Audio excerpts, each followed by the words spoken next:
So today we're looking at training trackers, and it's super important that we do keep a training tracker because training is never just a straight line, guys. Unfortunately, it's forwards, back, left and right. We're going to have days that are frustrating where we just don't get the progress that we're looking for.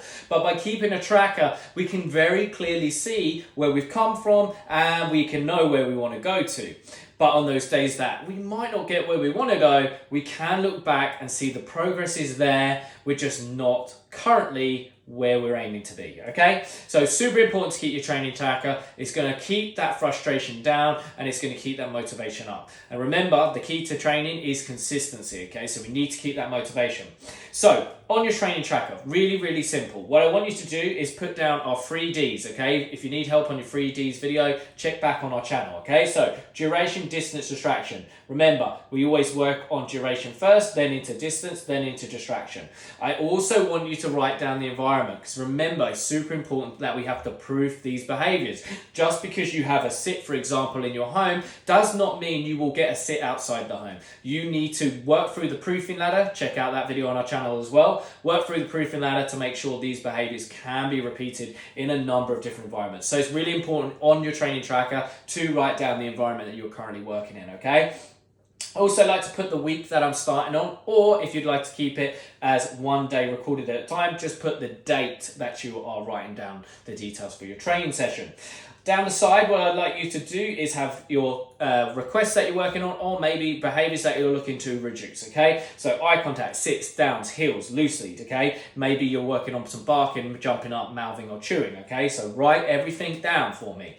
Now, for example, let's say we're working on eye contact. What I want you to do is write down how long eye contact you've got up to, okay? So let's say I've worked with my learner and I've got 3 seconds, okay? And I've had that successfully for 4 times, okay? So that means next time that I come back to work on eye contact, remember, if check back on your video push, tick or drop, guys, okay? So remember, if we've had the request at the current level, so 3 seconds is our current level, 5 times if it's going well. What I mean by that is the requests are being offered quickly.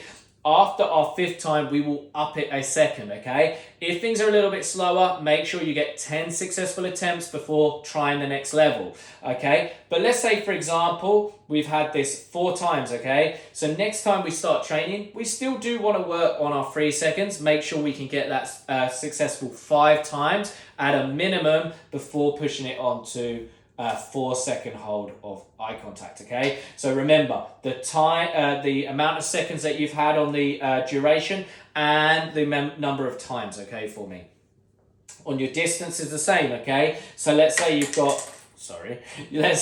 got 2 steps back and you've had that again successfully 4 times. You know that next time you come in to train, you're still working only on 2 steps back, okay? But remember, whenever we start training, easy wins, please, okay? So if we're working on distraction, making sure we have recorded the item, okay? Always when we work on distractions, start on the least valuable item to your dog, okay? So a toy they're not bothered about, or if we have to go really, really down, a bit of kibble they might not be interested in, okay? So distraction, and again, how much movement on this one, okay? How much movement you've had, all right? So let's say it's a low value, and it's a minimum amount of movement, okay? So keep a record of that, and let's say this has been done in the home, okay?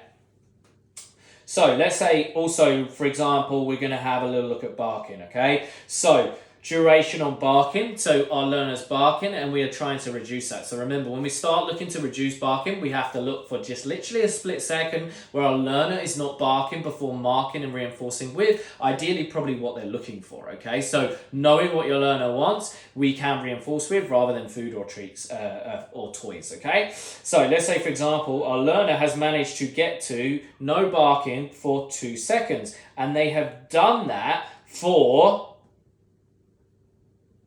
5 times, okay? So we have used the reinforcer to have a break in barking and then mark and reward, and we've done that successfully 5 times for 2 seconds. So we know we have to push this now to a 3-second non-bark, okay? But making sure we keep note of this so that when we next work on barking, or we're going throughout the day making sure we do not acknowledge barking, that we are I can't talk today. we are knowing what we're looking for. I can't also think of the word. If you can think of the word, comment below. Intentional.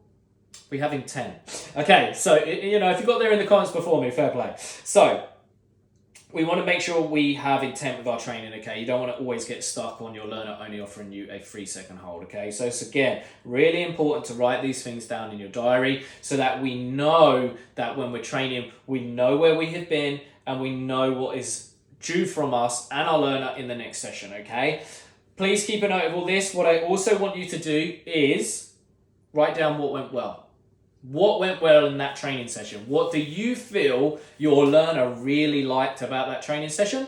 And also what you feel they didn't like that much, okay? Because this will play paramount when moving our training forward. We need to know what our learners like and we need to know what our learners aren't too keen on.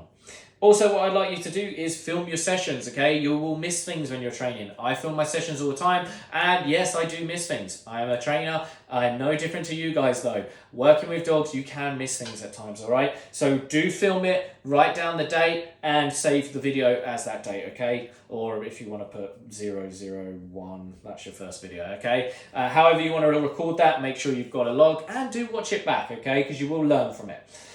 Like I say, guys, keep your training trackers to hand when you're training. Make sure you do record in them, okay? And look back on where you have come from, okay? The days of frustration can come, but keeping the motivation for a training tracker is key, okay? I hope you enjoyed this video. Please follow along, like and subscribe, and leave in the comments below how you found your training tracker.